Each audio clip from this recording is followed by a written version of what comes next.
What inspired your eco-friendly business journey to begin with?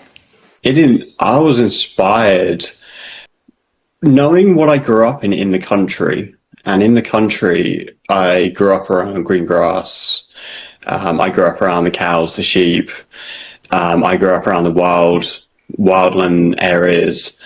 And I was very sort of cut off from the city growing up. And then I think when I first went to the city and really moved there in my early 20s, I started realizing that it feels like we create a lot of waste, a lot of single-use waste.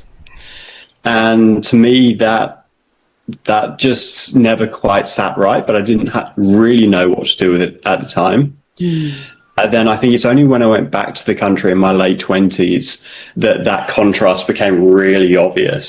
Wow. And that's a point in time that I started really being aware of that difference and appreciating that suddenly there's so many things that just in everyday life, whether we live in the country or the city, we just throwing away. But it's so often it's the country that sees the effects. It's the country that sees the effects of the plastic bags.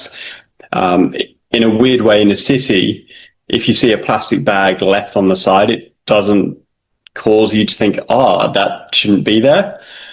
But when you're out on a nature walk somewhere and there's plastic and there's bottles and there's just, let's call it what it is, crap everywhere, that doesn't look right.